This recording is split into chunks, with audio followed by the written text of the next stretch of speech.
बोलिए जय श्री राम, जय जय श्री राम। ओ मेरी माताओं, वेदों का नाम आए और ऋषि दयानंद का नाम लिया जाए, ये भी बेईमानी सी लगती है। क्योंकि वेदों को जन जन तक पहुंचाने में, प्रचारित प्रसारित करने में और गुरुकुलीय प्रणाली को पुनः स्थापित करने में, मातृशक्ति को ये गौरव दिलाने में महर्षि दयानंद का बहुत बड़ा योगदान है। माताओं, ये नाम याद रखना। किसका नाम? बोलो, जोर से बोलो। ओहो, तुम्हें रामपाल महाराज ही याद रहते हैं। ऋषि दयानंद, जिन्होंने मातृशक्ति को यह अधिकार दिया। इस नाम को याद रखना। निवेदन कर दूं आप लोगों के मध्य में, वेद की विद्या का प्रचार प्रसार होना बहुत अनिवार्य है, बहुत। क्योंकि वेद हमें हमारे कर्तव्य बताता है। परिवार के प्रति हमारे क्या कर्तव्य हैं, समाज के प्रति हमारे क्या कर्तव्य है, राष्ट्र के प्रति हमारे क्या कर्तव्य है। अगर इस मानव जीवन को सफलता के पायदान पर लेकर के जाना चाहते हो तो ये खाने सोने संतान पैदा करने से नहीं होगा। ये तो सामान्य कार्य है। इसके विषय में तो शास्त्रकार स्पष्ट कह रहा है कि ये तो पशु भी करते हैं। और अगर तुम्हारा जीवन भी इन्हीं सामान्य कार्यों के इर्द गिर्द घूम रहा है तो उस जीवन पर कोई गर्व मत करना। तुम्हें कोई अधिकार नहीं है फिर सीना ठोक करके ये कहने का कि मैंने मानव जीवन को सफल और सार्थक बनाया। क्यों? मानव जीवन को सफल और सार्थक अगर बनाना है तो इन चार चीजों के दायरे से ऊपर उठना पड़ेगा। मैंने खाया, ये बड़ी बात नहीं है, पर कितने लोगों को खिला दिया, ये बड़ी बात है। अपने लिए मैं किन किन साधनों को जमा कर रहा हूं, ये बड़ी बात नहीं है, पर जिस समाज में मैं रहता हूं,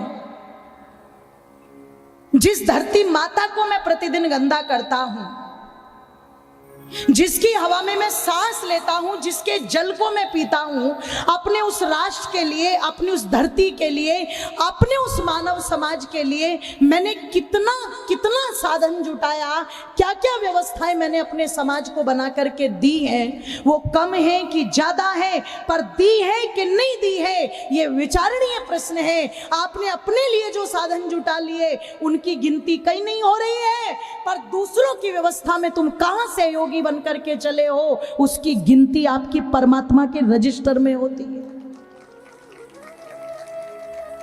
ओ मेरी माताओं बंधु, तुम अपने लिए कितना मजबूत मकान बना करके चले गए, ये बड़ी बात नहीं है, पर तुम अपने समाज को, अपने व्यक्तित्व, अपने आचरण से कितना मजबूत बना करके चल रहे हो, ये बड़ी बात है। आज देख लो, आप जो अपने लिए जी करके गए उनका कहीं नामो निशान नहीं है, कहीं भी नहीं। आज तक लोग प्रश्न चिन्ह लगा देते हैं उनके नामों पर, चाहे वे प्रधानमंत्री रह चुके हो, चाहे वो राष्ट्रपिता रह चुके हो। बोलो, लगा देते कि नहीं लगा देते? प्रश्न चिन्ह लगा देते हैं तुरंत, लोग सहमत नहीं होते।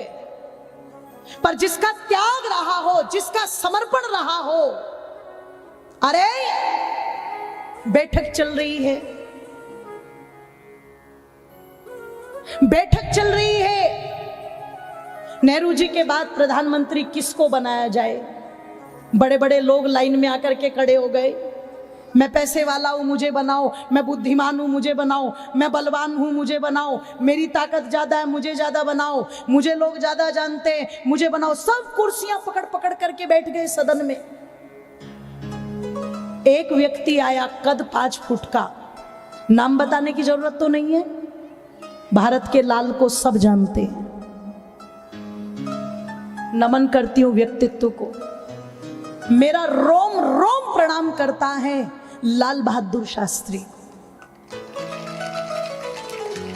सब चिल्ला रहे हैं सदन में, हमें बनाओ, हमें बनाओ, हमें बनाओ। कुर्सी पकड़ के बैठे, सबसे आगे बैठे जाकर के लोग, हम आ जाए। अध्यक्ष जी की नजर में और पता लगा वो 5 फुट का व्यक्ति जब सदन में प्रवेश करता है तो जो दरवाजे पर खड़े हुए थे उन्होंने कहा यहीं रुकिए मान्यवर, क्योंकि अंदर जगह ही नहीं है आपके बैठने की,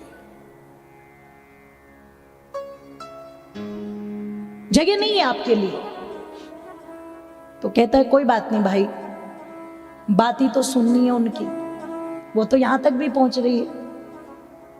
आप विचार करोगे, चिंतन करोगे, जिस सदन में ये चर्चा चल रही है वो व्यक्ति उस सदन की सीढ़ियों पर बाहर बैठा हुआ है एक दरबान की तरह, और बड़े आराम से, बड़े शांत भाव से आंखें बंद करके जो अंदर बातें हो रही उन बातों को सुन रहे, चुपचाप, कोई शोर नहीं, कोई चिल्लाहट नहीं। और पता लगा कि जिनकी अंदर चिल्ला चोट होनी थी सब होना था, जिसने अपने नाम आगे रखे दूसरों ने तुरंत खड़े होकर के विरोध कर दिया।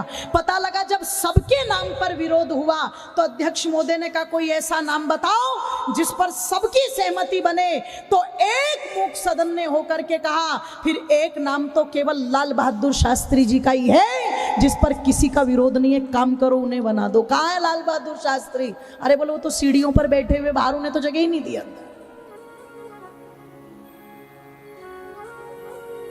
सीधे ला करके कहां बैठा दिया? प्रधानमंत्री के पद पर बैठा दिया। आप विचार करना, चिंतन करना, जो अपने लिए लड़ रहा हो, अपने लिए ताकत लगा रहा हो, उसकी कहीं गिनती नहीं है, पर जो थोड़ा सा भी काम समाज के लिए कर जाए तुरंत उसका नाम चमक जाता है। महर्षि दयानंद आर्य समाज की स्थापना करने लगे तो निर्णय हुआ मुंबई में की जाए सबसे पहले।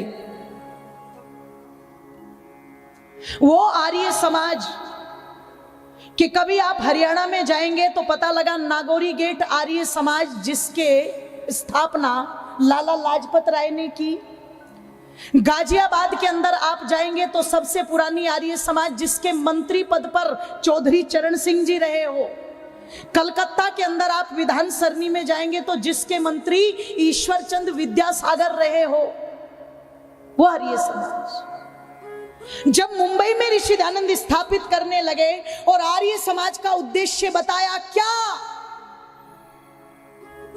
इस समाज का मुख्य उद्देश्य है वेद का प्रचार प्रसार करना। इस समाज का मुख्य उद्देश्य है अविद्या का नाश करना और विद्या की वृद्धि करना। इस समाज का मुख्य उद्देश्य है असत्य का त्याग करना और सत्य को ग्रहण करना। और इस समाज का मुख्य उद्देश्य है कि केवल अपनी उन्नति में संतुष्ट न रहना अपितु सबकी उन्नति में, जोर से बोलो, अपनी उन्नति समझना। इस समाज को हम स्थापित करना चाहते हैं, हमें सहयोग चाहिए। तो एक मुसलमान ने कहा स्वामी जी मेरा नाम लिखो सबसे पहले, मैं इस्लाम मत का व्यक्ति हूं, मैं मोहम्मद साहब को मानता हूं, अल्लाह ताला को मानता हूं, पर आपकी बात सुनकर के मुझे लगता है कि कुरान में भी संशोधन करने की आवश्यकता है, क्योंकि जब तक वेद के आधार पर दुनिया नहीं चलेगी तब तक शांति की स्थापना नहीं हो सकती। कुरान के आधार पर शांति नहीं हो सकती, शांति वेद के आधार पर होगी, क्योंकि वेद मनुर्भव मनुष्य की बात करता है। मेरा दान लिखो आप सबसे पहले। आप विचार करना, 1875 में आर्य समाज की स्थापना की और उस समय मुस्लिम धर्म के व्यक्ति ने 5100 रुपए की राशि, आज की तो ध्यान रखना करोड़ों में गिनती बैठ जाएगी अगर उस समय से हिसाब लगाया जाए तो, तुरंत दी उसने निकाल करके। आप कभी मुंबई जाएंगे, आज भी वो पत्थर गड़ा हुआ है जिस पर सबसे पहले उसी का नाम लिखा हुआ है। 5100 रुपए, अल्लाह रखा रहमतुल्लाह सोने वाला। राशि से ज्यादा बड़ा तो नाम था उसका।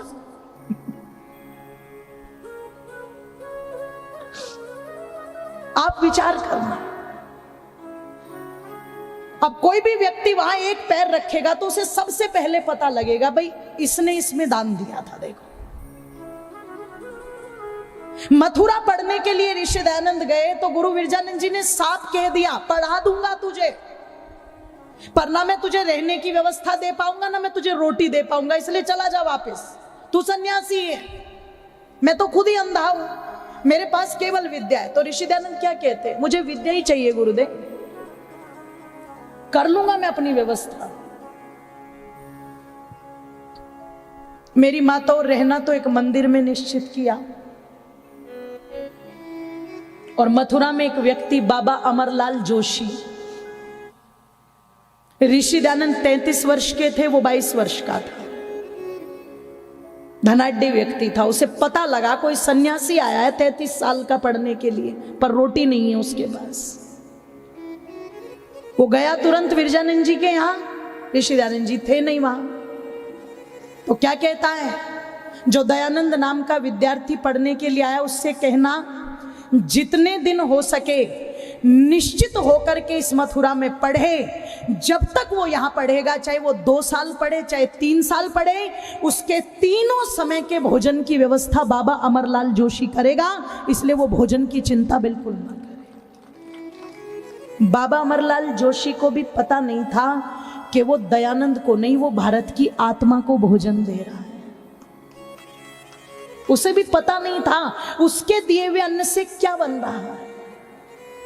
इसलिए जो मैं आपसे कह रही हूं ना बार बार कि जो इस गुरुकुल के लिए आप दान दे रहे हैं, आप सहयोग दे रहे हैं, आपको भी पता नहीं है कि आपकी उस पवित्र कमाई से कौन विद्यार्थी क्या बनकर के यहां से निकल जाए और पूरे विश्व के अंदर आपके क्षेत्र का नाम रोशन कर दे। आप भी ये जानते नहीं है कि भविष्य के गर्भ में क्या छिपा हुआ है, पर ऐसा होगा जरूर। क्यों? जहां ये नेक नियति जुड़ जाती है, संकल्प कि अगर ये अच्छा काम हो रहा है तो इसमें मेरी आहुति डलेगी जरूर, चाहे वो छोटी हो चाहे बड़ी हो, पर आहुति तो, जोर से बोलो, आहुति है।